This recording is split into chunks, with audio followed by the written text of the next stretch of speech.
Okay, hello. Welcome everybody. Thank you so much for joining us today. You just joined SheCanCode's Tackling the Gender Gap live webinar. I am your host today, Katie Batesman, the Content Director at SheCanCode. And for those tuning in who aren't familiar with us, SheCanCode is a global community with a mission to close the tech gender gap. We use content marketing and events to engage, inspire, and attract more diverse communities to the tech sector. Now, before I introduce our speakers today, please note we have a live Q&A session running throughout. So please submit your questions and we will try and get to them at the end. So let's kick off with my two incredible guests for today, Jess Barlow, Chief People Officer at the Foundry, and Kim Richards, Talent Acquisition Partner Tech at the Very Group. Welcome, ladies. Thank you so much for joining us today. Welcome to the panel. We're going to kick off with a bit of background about both of you, if that is okay. So Jess, can we kick off with an intro from you, please? Absolutely. So firstly, really pleased to be here. It's a topic really close to my heart. As Kaylee said, I am Jess. I'm Chief People Officer at Foundry. For those of you that might not know us, we make creative software for the media and entertainment industries. And our software has been integral to the making of every VFX Academy Award-winning film for the last decade. So it's a really exciting place to be. I've been here for just over 7 years in the Chief People Officer role now since January of 2022. And I feel exceptionally lucky and privileged to be on an exec team that is made up of 50% female. So our CEO is a female and our Chief Product Officer is as well. So we're really flying the flag for us women on the exec team at Foundry. Amazing, 50% female. That's a great story. And Kim, welcome yourself, please. Hi, yeah, thank you. No, it's a pleasure to be here as well. So yeah, I'm Kim. I've worked in tech recruitment for about 8 years now, I think.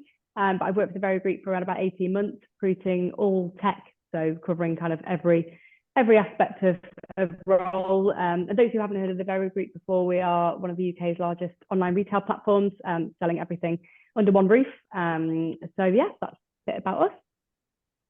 Amazing, thank you. And it is lovely to have you both with us today. It has been a popular webinar within our community, so this is going to be a good discussion today as well, and as Jess said, something that we're all very passionate about.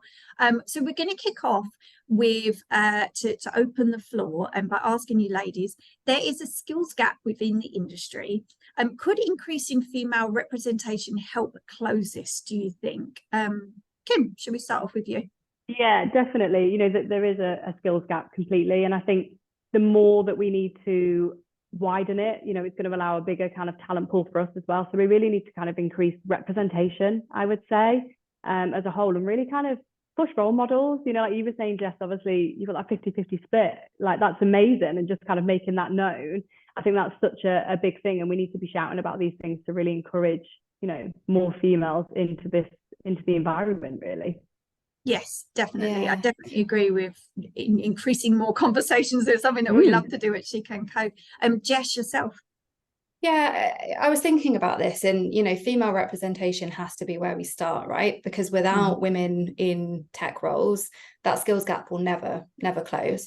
For me, it's more of a systemic challenge, right? It's the things that we need to address that start much earlier on, that are really around how do we kind of educate young girls and I guess remove some of the stereotypes and the bias that might come with what people assume when they think about tech and when they think about tech careers.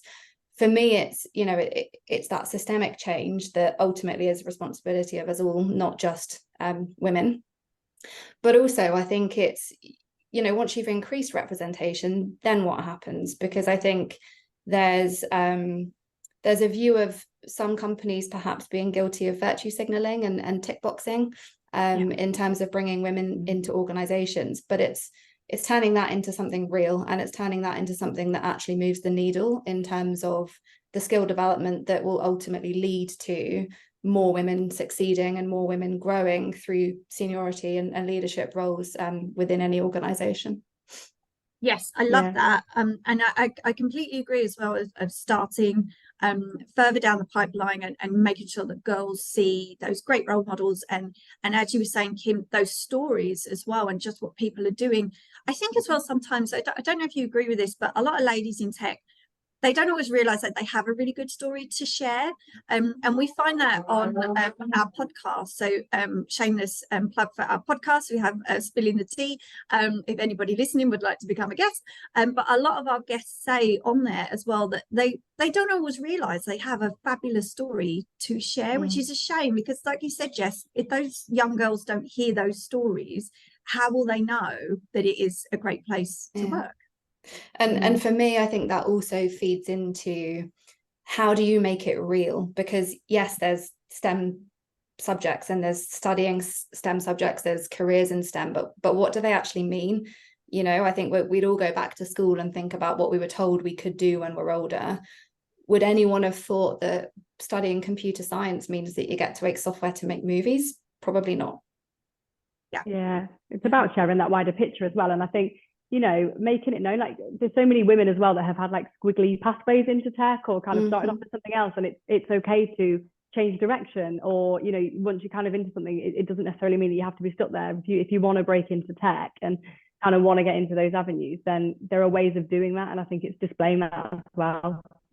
Yeah, because I completely agree. I love the term squiggly pathways, and I've heard it often. It is absolutely true for so many ladies that have made it into tech, who just took, you know, such varied paths. And the more that we talk about that, the more people realize that you don't have to take the traditional computer science degree and coming after graduation, that you can come in, you know, in various ways. Even both of yourselves, you have, you know, you're not traditional techies, and people think if you work in tech you have to be a traditional techie and a coder, but all of the jobs that I hear about continuously, you know, a lot of people don't even know they exist. I mean, both of you, did you think when you were younger, or even when you were, you know, studying, that you would think, yep, that's what I'm going to be doing in several years time?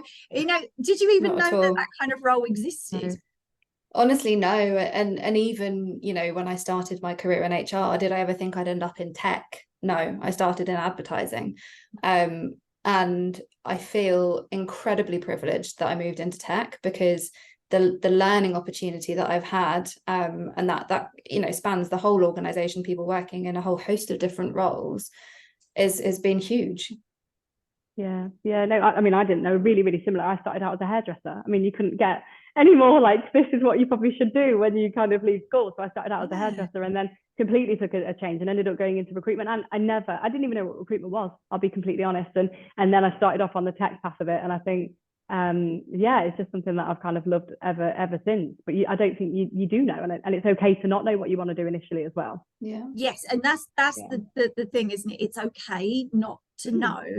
Kim, was there something about the tech sector that really attracted you to come in? Was it, you know, just the flexibility, the salaries? What was it? You know, I think I just kind of fell into it. So I ended up working at like agency side, and they were like, yeah, so grow data analytics, and that was my like area. They were like, oh, it's meant to be big, and I just kind of got into it, and I loved it, and loved like speaking to people and learning. I'm not tech, I suppose. I do kind of work on like the recruitment side, so I'm not like full technical, but like learning what they're doing, like just speaking to people and kind of you know, getting to know people on that side, and how what they do. And I think that was the bit that kind of appealed to me, and now I couldn't really see myself recruiting anything else, to be fair. So, yeah. And Jess, did you feel the same way? I take it, coming from advertising, you had a lot of transferable skills for coming into tech anyway. Yeah, I would say transferable skills, and I think that's something that everyone needs to really focus on throughout their careers. And back to Kim's point on squiggly path, I think the reason why working within the tech space really appealed to me was actually, I felt like I had a huge amount to learn from those that are, I guess, more analytical, more kind of problem solving centric in terms of what they do. And I think working with some of our engineers has, you know, I always say to my team, like the responsibility that we have to work with our employees, and most of those are software engineers or tech focused individuals, it only makes our ideas better. And, you know, I think that for me was the pull, is, you know, quite often not things being taken at face value, but actually how can we work together to improve this with that kind of critical problem solving analytical mindset. Yes, and I love that. I hear that quite often as well about teams having to work together in tech, which again is a stereotype of, you think if you're just coming into tech, you're going to be quite siloed, you don't have to work with other teams, you just do your bit and that's it. And I hear that so often. It's such a misconception of when you do come in, you have to have all of those transferable skills of being able to communicate and work with lots of different people across lots of different teams, especially in your areas. I mean, you must touch upon all of the teams within your company. So yeah, you would get to talk to all different types of walks of life. I want to ask you a little bit about, should we be plugging the gap at the source? And Jess, you touched upon that right at the start. And what more can be done to encourage young girls into STEM subjects? Jess, you touched upon it a bit. You were like, when people say STEM subjects, like, what do we mean by STEM jobs? And, you know, how do we get past that? Yeah, I find this a fascinating one, and there's data coming out, you know, of late that really suggests that we are making headway, and, you know, the increase of females going into studying STEM subjects, I think is happening, just not at the rate that any of us want to see. For me, really, it's early exposure. It's the impact of even things like the media in terms of stereotypes of what people working in tech are. You know, I think it's really challenging that. And I think it's about how do we make sure that, you know, parents, teachers, educators of any type are really doing what they can to disrupt that, because it is not in any way helpful. You know, we know that females that do study STEM subjects, they're often smashing it. You know, they're some of the best in the class, and they absolutely have the potential, the skills, the capability. And so, you know, that early exposure and really creating that encouragement and those pathways for them absolutely has to be something that we focus on. I also think, you know, coming back to the point I made earlier in terms of showing real world relevance. Yes, STEM is an area, covers a significant amount of things, far greater than software engineering. But it's helping young girls to really understand what are the skills that I'm going to need, what are the things that I need to focus on. It's encouraging them, you know, when some of those topics are hard, because let's be honest, STEM topics at school are the hardest. I didn't do particularly well. And really promoting every opportunity that we can to create that exposure, that access, and as I said, disrupt the media in terms of stereotypes and norms. Yes, I love everything you just said. Kim, go ahead. Yeah, I was going to say, I agree. I also think there's more that businesses could be doing as well, you know, to do that. So I completely agree. It starts from at home and school and education. I mean, we actually partner with a couple of local schools for the business in Liverpool, a couple of them being girls' schools as well, and often go in to do like talks, or we had like mock interviews. And it's just giving exposure, you know, and I think also showcase the wide variety of tech roles. It doesn't necessarily mean that you have to, you know, sit and code all day if that's what you don't want to do. There's like UX roles, there's BA roles, you can go into like product owner. There are so many different kind of skill sets that you need for that. So I think showcasing that, someone might be like, oh, I'm really into like design, or I love data and figures. Well, you know, you can still go into tech in form. And I think, you know, it's really being transparent about all the different avenues that you can go into. I also think from like a recruitment perspective, I suppose, that we need to be a bit more open-minded. I think I still see a lot of job specs that will say, you need a computer science degree. I mean, do you? Do we? You know, I don't necessarily think that you do. You may need that to maybe go into a few other things. But if we have the capability in the business to be able to teach, and we have someone that has that growth mindset and somebody that is willing to apply themselves, you know, I think that's equally more important as well, really. So I think just being, you know, we need to be a bit more open-minded and inclusive of that people may not come from that background. I couldn't agree more with that point. And I think, you know, tech aside, that mentality, I think of, as to your point earlier, Kaylee, on transferable skills, absolutely, it can be taught.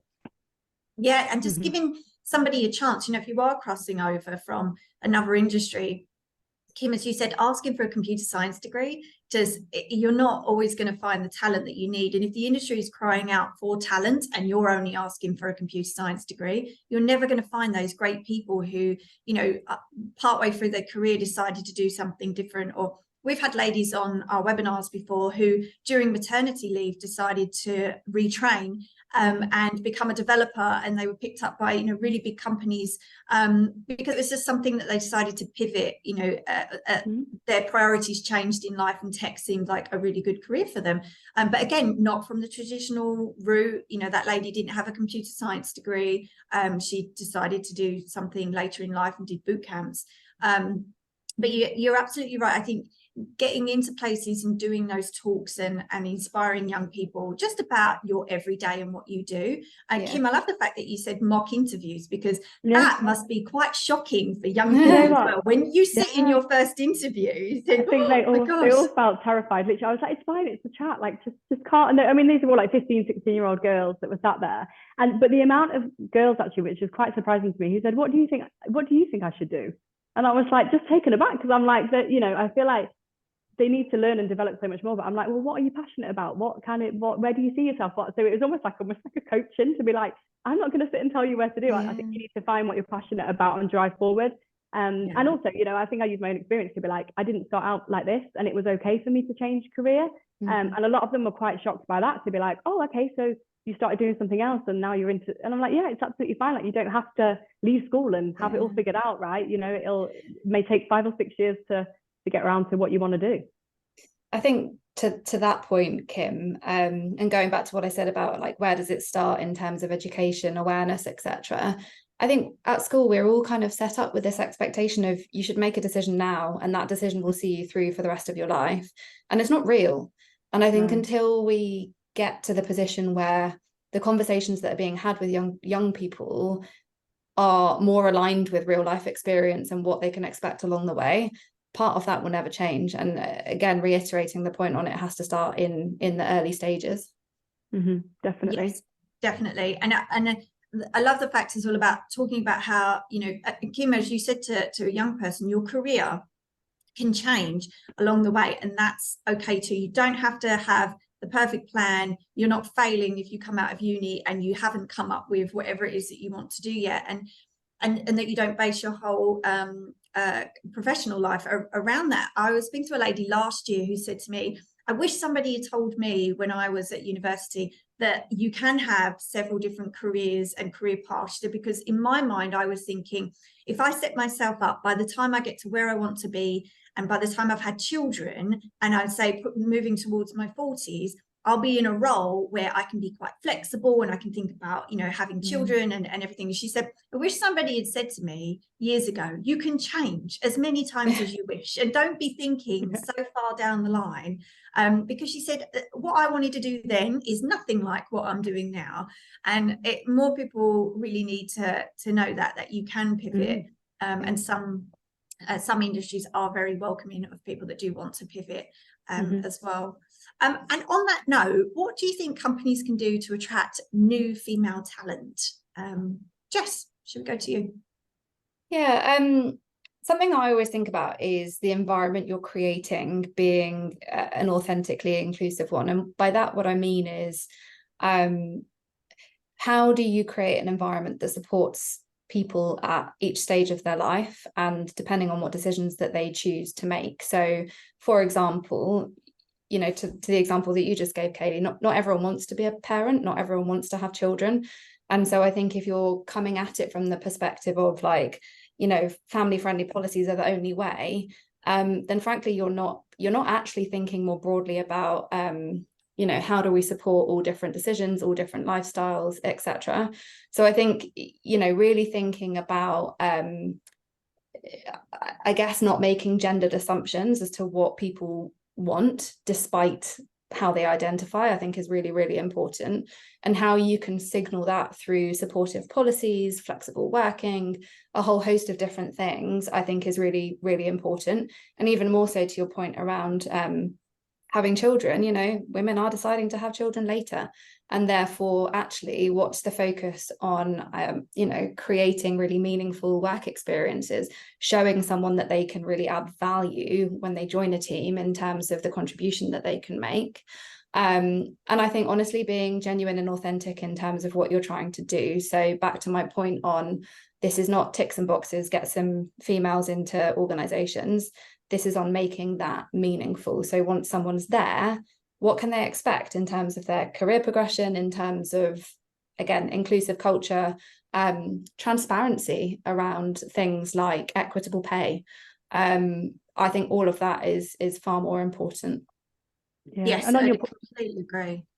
Sorry. I was going to say, on your point about being transparent, you know, I completely agree. And I think if there are policies, whether that be around, I don't know, menopause or any policies, like, they need to be available. I think on people on career sites now should be having those readily available, whether that be like maternity or, you know, any of them really. I think we need to be transparent and yeah, be authentic, and that inclusive environment is really important. You know, I also think there's a couple of other things that can be done. So we also partner with a company called Women Returners. So we look at women that have taken a career break, many to have to raise families, that have taken a career break of 2 or plus years, basically. Not necessarily women, actually. When we did our last cohort, it was mixed, but I think that's primarily kind of what they aim for. But I think things like that, just because someone's, you know, gone off and decided to raise a family, you know, we need to be enticing those people back into work. And I think there is a massive gap there that we, you know, people could be missing. Doesn't necessarily mean that they've not got the skills, you know, that they massively have. So I think, you know, playing on that, and I think like an employer brand presence as well. I think from that perspective, we should be shouting about, you know, women in these senior roles that have worked their way up, but, you know, there is the opportunity for people to do that as well, really. And language on adverts as well. You know, I think we've take the desirable skills off. Do you know what I mean? Like, I think, and there is a stat actually to say that women will look at a job spec and kind of read it and think, oh, I don't tick every single box. But it's not about ticking every single box. So we've like just removed desirable skills, because I'm like, well, do we need them? Like, we actually just need, these are what you clearly need to know, and this is what we need. And I think, you know, doing things like that just keeps it more inclusive. We you know, it's not a tick list, is it? We need to be enticing as many people into the role as we can. Especially with the job advertisements, because women will, as you said, those desirable skills, women will look at them and think, well, I don't tick all of those, so I'm probably not good for this. Exactly. So, and I love the fact that both of you mentioned about being genuine and authentic. A company actually following through on what they say, because I think, you know, as soon as you get into a company, you know whether or not, Jess, as you said, they've just been ticking boxes, and then when it actually comes down to it, you might need some flexibility. You might have decided to become a parent, you might be caring for somebody, then you really see the true colors of that company. And good talent just leaves, they just exit. They do. Well, I always think it's so important through any recruitment process to give candidates an opportunity to meet a range of people, and it's something that we take quite seriously here, because ultimately, you know, if you're being interviewed just by the person that's going to be your prospective boss, you're not necessarily going to hear everything. And I think it's giving candidates the opportunity to get the lay of the land in real terms from other employees on, you know, the things that matter most to them and what it's truly like to be a part of a business and to be a part of a culture. Yeah, definitely. And it's, you know, I think you mentioned it's fine for attracting, isn't it? But it's like it's about attrition. We don't want to attract all these females and promise the earth. You know, we have to be authentic. It has to be real. It does have to be real, to keep people in the business and down those progression lines that are then going to push them into those, you know, more senior positions. Definitely. And Kim, you just mentioned there attracting and also retaining employees is also a big issue too. What do you think are the top perks or benefits that women in tech are looking for when they are looking for either a new role or their next role? Kim, what do you think are the top perks? I would say flexibility is a big one for everyone, not just necessarily, you know, women as a whole, but, you know, companies that are asking people to be in the office 5 days a week. Is that realistic anymore? Does that kind of fit around work and life? And we were saying, you know, people may have children, they may have other things to kind of do. It's not just like just women that are kind of bringing up a family, but it's having that flexibility, I think, but also that inclusive culture, you know, where you're working with like-minded people who, you know, need to be able to kind of work with you, I would say. So I think, yeah, flexibility, but also companies that do take it seriously and do have like inclusion policies and will look to do things to promote people and push women into those senior roles and display that as well. I think that's quite important. Definitely. And I agree with people are looking for different benefits nowadays than they were before. And I read that recently in a great report, I think it was from Deloitte, who basically found that younger generations are now looking for different things compared to what we were years ago. So previously, years ago, you might be thinking, oh, I just need a job because of the salary or whatever it may be, all of those top perks that you used to think were really important, the location and the socials. And actually, young people nowadays are looking for things like great culture, diversity. It was up there with the things they don't want to join a company that is just ticking boxes on the surface. I think, sorry. Yeah, no, I was just going to say, I think for me, I find it quite fascinating, and it really has shifted. And I think one of the main things that people are looking for, particularly younger people nowadays, is that values alignment in terms of like, these are my morals, these are my values, this is what's important to me, and I want the business that I work for to truly reflect them. So now I've harped on a little bit about authenticity and being genuine in what it means to you as a business to be able to accelerate females and other underrepresented groups within the business. I think it really is putting that into action, should I say, in terms of really showing that is real. So, for example, something that we do at Foundry is we share kind of a opportunity parity data on an annual basis to really show that, men and women within the business are being given opportunities to accelerate their careers. We talk very openly about internal movement, facilitating that in terms of, you might have come into a QA role, but actually you have an interest in engineering. Let's talk about how we can get you there. And sharing those career stories quite openly is something that we really prioritize. So again, it's all well and good saying it's important, but what do you do to substantiate that? And I think that's the most important thing for me. Yeah. Oh, I love that. Retaining that talent. If somebody does show an interest in another area, instead of thinking, well, we don't have a role for that, or, it's just not something that we hired you for, how to keep that person and say, if that's what you want to do, we'll find a way for you. That's great advice. I wanted to ask you a little bit about mentorship. Do you think mentorship and female role models, which we've spoken about a little bit previously, do you think them being more visible could help plug the gap?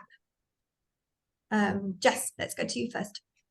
Yeah, so this is something I think about more broadly than like a female representation and a female role modeling perspective, because I think, look, if you go into any organization right now, particularly within the tech space, of course you are more likely to find more men than you are women, because of course we know that's the problem, that's what we're trying to address. And I think mentoring from some of the more senior men within any organization, if I look at some of our directors of engineering managers, they have so much to give in terms of developing young people, anyone joining the team. And actually, I think if you think about the larger systemic problem that we also still need to try and address, I think that allyship and that education piece in terms of why is it important for them to care? Why is it important for them to show up and to share what they know and to facilitate the development of a young person? For me, I actually think there's something that's almost more powerful in that, in terms of how do we propel females within the industry. And we actually have a mentoring program here at Foundry, and really seeing some of the journeys that people have been on and some of the role changes. Take one example, we had someone joining in customer support who then moved to QA and is now a product manager. So that is through support through some of our male employees. So I think, yes, female role models, really important, representation, really important, but let's not forget about the men in this.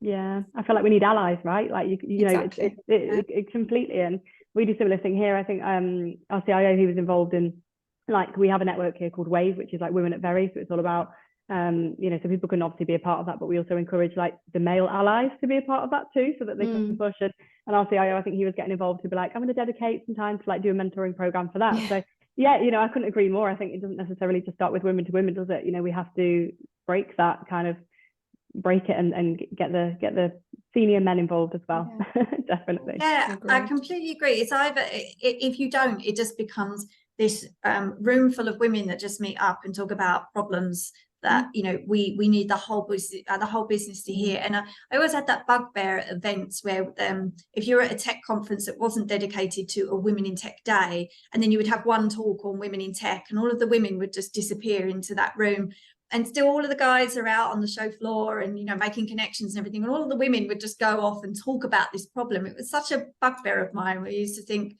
why isn't this open to everybody? You know, why isn't this part of the keynote where everybody can hear it, instead of it just being a women's problem? And you're so right, because, you know, quite often I think there is just a lack of awareness, right? It comes back to educating, and only by bringing men into that conversation and by making them see how they can add value can we give them a real chance to help make a difference. Yes, definitely. We are running out of time, so I wanted to ask you one last question, then we're going to shoot to the Q&A for a little bit.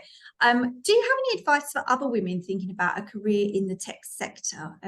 Kim, yourself. Yeah, my first one would probably say identify these companies who are committed to like providing an inclusive environment and who can kind of give that to you, so identify who they are and really kind of chase them down. I think also, you know, if that's what you want to do, just have the passion to do it. And it doesn't matter if, like we've kind of said, like if it is a career change, if you're returning after kind of maternity leave or whatever you want to do, it's like there are so many different ways. There are like boot camps, you know, you can do like apprenticeships, graduate schemes. Like there are so many different routes into tech. So look at all the options, and don't necessarily, you may think, okay, I want to be like a developer in 4 years, but let's think back how you can kind of get into that position. And if it starts, maybe, you know, like you said, Jess, you've had someone that's worked in like customer care, that's gone into QA. So, you know, it doesn't, once you get your foot in the door, I think it's actually, okay, how do I progress and how do I get to that? So sometimes think back, but also there are lots of avenues into it. So don't kind of get stuck to be like, oh, I don't have a computer science degree, or I don't tick all the boxes, because, you know, companies are being a lot more open now. And I think that's important that you see that and just really push forward if that's what you want to do. Yes, yeah, I love that. And from both of your companies, it sounds like as well, falling into the right company that allows you to be yourself and tries to retain, you know, good talent makes such a difference to where you end up. Jess, yourself, any advice for women thinking about starting a career in tech? Yeah, I think it's particularly when you're at your kind of earlier stages in your decision making as to what you want to do. I think it can be quite intimidating, and you can feel quite alone thinking, well, you know, my friends don't want to do this type of role or study these type of subjects, and maybe therefore it's something I shouldn't do. And I think that comes back to the whole social norms and stereotypes as to like, what do you expect from someone working in tech?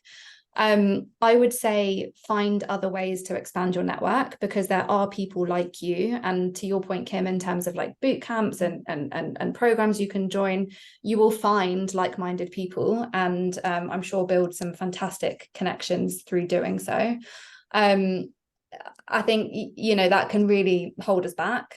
So really focused on expanding your network. The other thing I would say is stay curious and keep learning. So I don't know, I look at the folks at Foundry that are successful, and what always amazes me is that learning mindset, that growth mindset, that curiosity continues throughout people's entire careers. And by that, what I mean is, crikey, they spend so much of their personal time learning. You know, they want to learn the latest programming languages, they want to upskill constantly. You know, they come back with ideas because they've poked around in their free time. And I think that appetite for curiosity and learning and continuously improving yourself is really what gets you far in tech, you know. Definitely. And so I would really encourage that mindset. Definitely, yes. And it is quite a unique mindset as well to work in tech, to think that you have to stay ahead of the curve and you have to continuously learn. Yes, I definitely agree with what you just said. I love the fact that you mentioned expanding your network and the importance of network as well, because it's so important. And obviously something we advocate at SheCanCode and joining our community. There is somebody in the chat actually that has asked, I have a 17-year-old daughter who is interested in a career in tech. Are there any work experience schemes or communities that she can join to keep her interest alive? Do you know of any communities that are good for you know, young women, just to connect with other really good female role models? The one that kind of springs out to me is STEM Learning. So they are an organisation in the UK that is trying to create increased access and awareness of STEM education, STEM careers. They themselves wouldn't be the community the provider of, but through them I think you would be able to find some really interesting opportunities to build that network, to connect, to find local programs in your area that can deliver what you're looking for her. So I think that would be a good place to start. Yes, yes, definitely. Kim, I know you mentioned women returners. They're a fabulous network as well. Obviously, probably not for a younger lady of 17-year-old, but any of our older listeners, definitely a really good community to work with, aren't they? Yeah, great community. And we've had such success from our cohorts. They've literally doubled in size every year that we've kind of brought them on. And it's also, we also provide, you know, that kind of like development where people are in as well. So it's not just kind of, come on board and get cracking. It's okay, it's the program to be like, you're supported, you know, it's like you've got all the training, all the development kind of opportunities that you need there. And I think that's really important, because you can bring people on board, but it's really supporting people back into the workplace as well. Yes, again, back to that, not ticking the box of just throwing someone into the role and then leaving them to drown. Yes, I love that. I a question here from Fran. She said she's got two questions. The first is, what advice would you give to your younger selves? And the second is, what makes somebody a good leader? Anything you wish somebody had told you when you were younger, and maybe about when you did become a leader? I think I wish somebody had told me that. Yeah. I mean, look, for me, someone telling me that imposter syndrome will never go away, and that you will forever be plagued by it, and that it is not just you, it is every single human. And frankly, there's so much out there saying that it's women only. It isn't. There are a lot of men with imposter syndrome as well. So I think that would be the advice. From a leadership perspective, I'm quite grateful that some of my weaknesses are around you know, imposter syndrome and those sorts of things, because I think it gives me the humility to be able to be quite a human-centric leader, to really care about my team, to really care about the rest of the business, and to use that to really help push the agenda for topics like we're discussing today. Yeah, I think for me it'd be probably, I feel like I've already touched on it, but it's okay to not have everything figured out. You know, I feel like you are expected to kind of leave school or uni and be like, okay, this is what I'm going to do, and this is, and you know, it's okay to not do that. I think it's just really to find something that you're passionate about and that you generally love doing, because you will do the best that you can do in when you really want it and like you're really passionate, and just, you know, keep driving and pushing. Yes, definitely. I completely agree. I've got somebody, because you've both touched upon the squiggly careers and when you leave uni and what you think you should do, or perhaps you didn't go to uni and now you're wondering, you know, halfway through your career, should I go back? Somebody in here has actually asked that. They said, I completed a data engineering bootcamp in June and have been applying for jobs since. I'm considering going back to university and completing a master's in computer science and artificial intelligence, but don't know what the right thing to do is. Is it worth going back to university, or could my boot camp be enough for me to get a job? What do you think? Because we've kind of, we spoke about both, haven't we? The importance of education and the importance of experience. What do you think there? Would it maybe be worth trying to get in on projects and find the work experience, or is it sometimes just worth going back and getting the qualification? I mean, sorry, Kim, do you want to go first? No, go on, Jess. No, so I think there isn't really a right answer to this, and apologies to whoever has asked the question, because I'm sure you want one. But I think it will really depend on the type of role that you want to do, I guess, where you are in terms of your own kind of financial stability as well in terms of what you need, because I think there will be organizations that are very much open to hiring someone that has that level of experience, but again, it's relative to what level of role you need. And I think that it really is such a personal circumstance decision for you. But I think there is absolutely no harm if, for example, you're currently working, to try and find opportunities to put those skills to use. And even if that is in a personal capacity, to my point again on like continual learning and that growth mindset, to do something with it that you can then show almost as like a portfolio as to what you've done, would absolutely help as a foot in the door somewhere, I would imagine. Yes, definitely. Kim, I don't know if you agree, but I have heard on some of our live webinars before, people who have mentioned communities and networks where it is worth joining them to work on different projects with different people, so you can see what it is like being part of that team. But Jess, as you said as well, you can build a portfolio of things that you have worked on.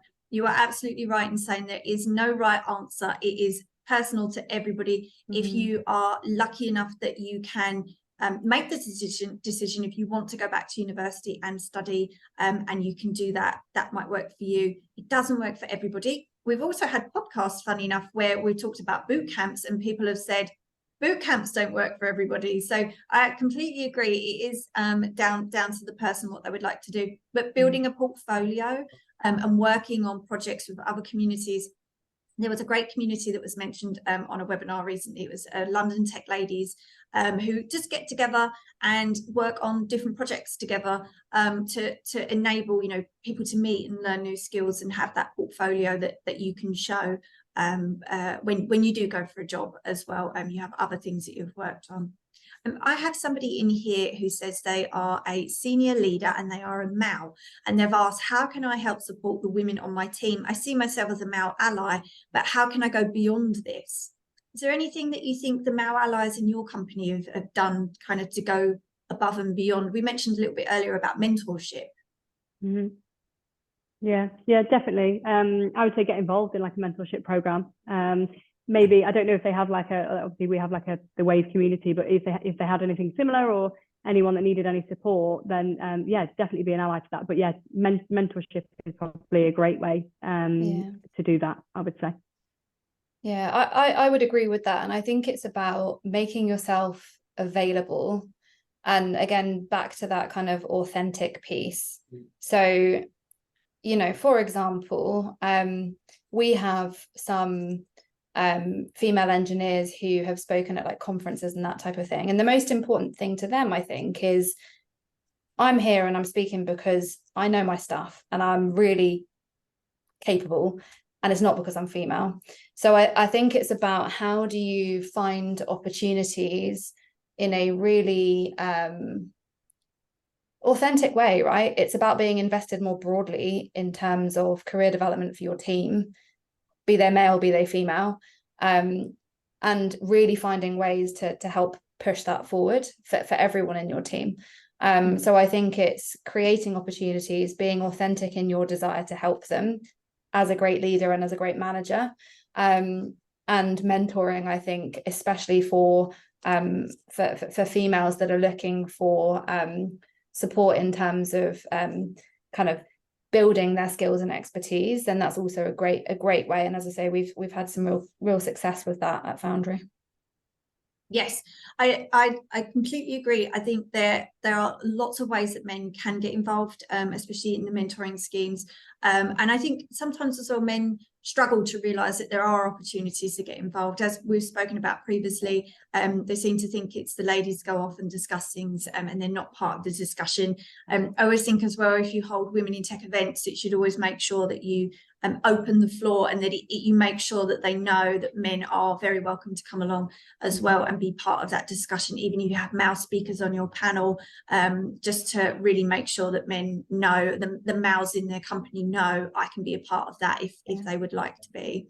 I think it's about, sorry, just real quick, being interested and asking questions. So I think, a conversation that you can have with each of your team is there anything holding you back? Is there anything getting in your way? Create opportunities for them to share with you if there is anything, and it may be nothing to do with, you know, feeling blocked because they're female, but it creates an opportunity for that conversation. And if you are genuinely interested and you're genuinely showing up, the chances of them sharing that with you, I think, are quite high.